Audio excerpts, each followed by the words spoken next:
Today, we're diving deep into a topic that is close to my heart, the power of communication. And to illustrate this, we're going to explore the incredible impact of a little device called a speaking valve. Hi, I'm Teresa Richard. I've been a medical speech pathologist since 2008. I'm a board-certified specialist in swallowing and swallowing disorders, and I'm the founder and CEO of the MedSLP Collective and MedSLP Education. Author of the best-selling book, So You're Having Trouble Swallowing, and host of the Swallow Your Pride podcast, which has over 5 million downloads. Welcome, I am so glad you are here. Speaking valves are a lifeline for communication.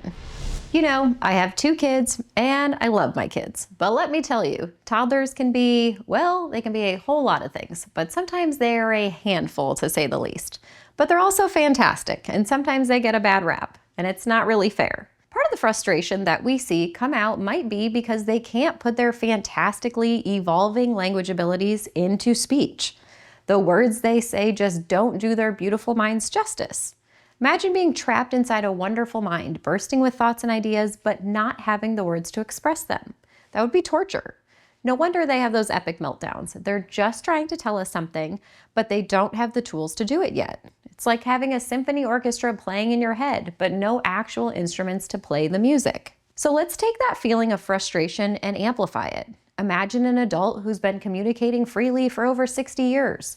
She's a wife, a mother, a friend, loves to tell stories, share jokes, debate politics with her neighbor, but suddenly, due to a medical condition like a stroke or respiratory failure, she needs a tracheotomy. And just like that, she can't make a sound. She's scared, anxious, and has a million things she wants to say, but she can't.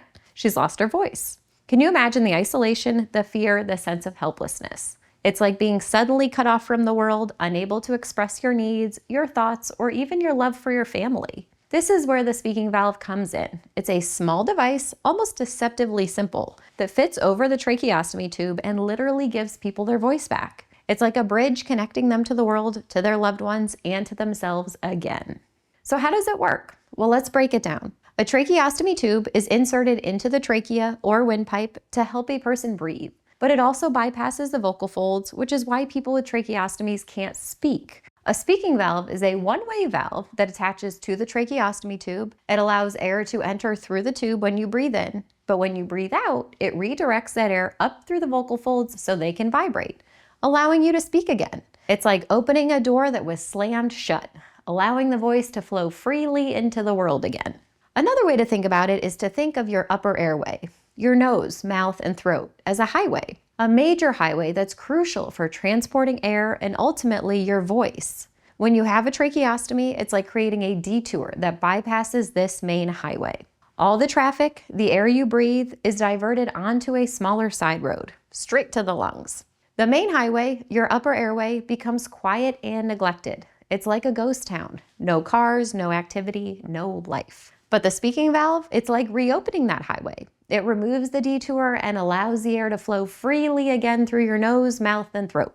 Now the traffic is flowing, the vocal cords are vibrating, and your voice can travel the open road. It's like a bustling city coming back to life with the sounds of laughter, conversation, and song filling the air. For someone like this woman, this is life-changing. She can tell her husband she loves him, tell her nurses she's in pain, and ask her doctor when she can go home. She can participate in family dinners, laugh with the grandkids, and sing along to her favorite songs. Simple things maybe, but things we often take for granted. Things that make us feel connected, whole, and human. Think about it. Being able to order your own food at a restaurant, to tell your grandchild a bedtime story, to call a friend and catch up. These are the moments that make life rich and meaningful, and a speaking valve can help restore those moments for the patients we serve. The SLP, a voice detective. John Stuart Mill said, "Language is the light of the mind," and it's true. We use words to express who we are, to connect to others, to navigate the world. Without it, we lose part of ourselves. We lose our ability to participate fully in life. That's why SLPs are so important. They can assess patients for speaking valves, troubleshoot when they're not working properly, and help people find their voice again, kind of like a voice detective, helping to find what's been lost and figuring out the best way to help each individual communicate. SLPs have a deep understanding of the anatomy and physiology of speech and swallowing. They know how the vocal folds work, how air flows through the respiratory system, and how different medical conditions can affect voice and communication. They use this knowledge to carefully evaluate each patient and determine if they're a good candidate for a speaking valve. But it's not just about the technical aspects. SLPs also have a deep compassion for their patients. They understand the emotional impact of losing their voice, and they're dedicated to helping people regain that vital part of themselves. They work closely with patients and their families to provide education, support, and encouragement throughout the process. This might be the most valuable thing we provide to the patient during their time of need. Let's talk about another patient who was unable to speak for weeks. She was visibly upset and even started to show signs of depression. This was tragic, as her family told the SLP that she was such a vibrant, energetic, and verbose person before her respiratory failure. She would laugh, tell jokes, share compelling stories, and bring everyone around her together through the power of her voice. It took a few attempts with some trial and error, but eventually the SLP with her respiratory team was able to get her tolerating a speaking valve. I can only imagine the look on her face, as if the light returned to her and her brightness filled the room. The energy and joy palpable. She would be able to immediately turn to her husband and children to tell them she loved them. I can't imagine there being a dry eye in that room. Are you loving this discussion so far? If so, make sure you hit that subscribe button and notification bell so you don't miss out on new videos. Now, I know you might have some burning questions about speaking valves. What are you curious about? Anything I haven't covered yet? Drop your questions in the comments below. I'm here to help. And stick around, because I have a freebie for you at the end of this video that you're not going to want to miss. Determining tolerance of the speaking valve. Working with patients who have tracheostomy tubes can be very challenging. Patients can be very sick and the stakes are high, but the rewards are incredible. There's nothing quite like seeing someone speak for the first time in weeks or even months. It's like witnessing a miracle. It's a reminder of the incredible resilience of the human spirit and the power of hope. When we are assessing a patient for a speaking valve, there are a few key things we look at. Mentation. Is the patient awake, alert, and responsive? Can they follow simple commands and understand what's happening? Medical stability. Are their oxygen levels, heart rate, and breathing stable? We want to make sure they're healthy enough to tolerate the speaking valve. Trach type. Is it the right size and type for a speaking valve? Not all tracheostomy tubes are created equal. Talk to your respiratory team to see if the trach tube can be changed to fit the specific needs of your patient.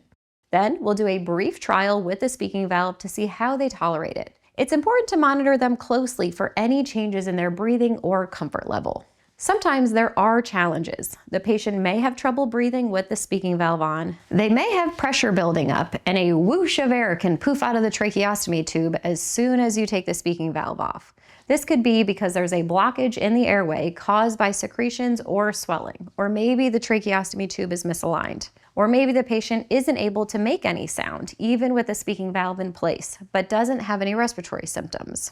With a little problem solving, we can often overcome these obstacles. We might need to suction the airway, adjust the position of the patient, or even try a different type of speaking valve. We may need to consider downsizing the tracheostomy tube to a smaller one, and/or one without a cuff, which is a little balloon that helps the air stay in the lungs during mechanical ventilation, but is no longer needed after the patient is weaned off of the ventilator. And we may even need an ENT to go in and take a look to see what might be obstructing the airflow. Sometimes it's not easy to figure out exactly what's going on, but it's always worth the time and the effort to try. It's amazing how such a simple change can make such a huge difference. A speaking valve can help someone regain their voice, their connection to the world, and even their ability to enjoy food again. It can restore their sense of self, their dignity, and their hope for the future. The question isn't if we should try a speaking valve, but when.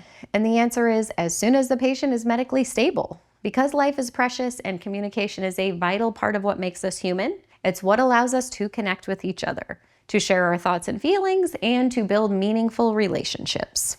Let me tell you a story of a patient I heard about whose eyes filled with a mix of apprehension and hope as they watched the SLP prepare the speaking valve.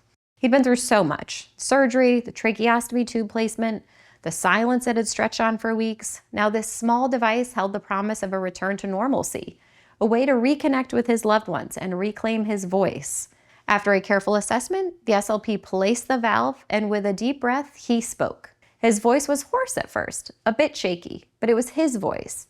A smile spread across his face, and tears glistened in his wife's eyes as they shared their first whispered conversation in what felt like a lifetime. It's moments like this that act as a powerful reminder of the human need to communicate, the resilience of the spirit, and the profound impact that we as SLPs can have for our patients.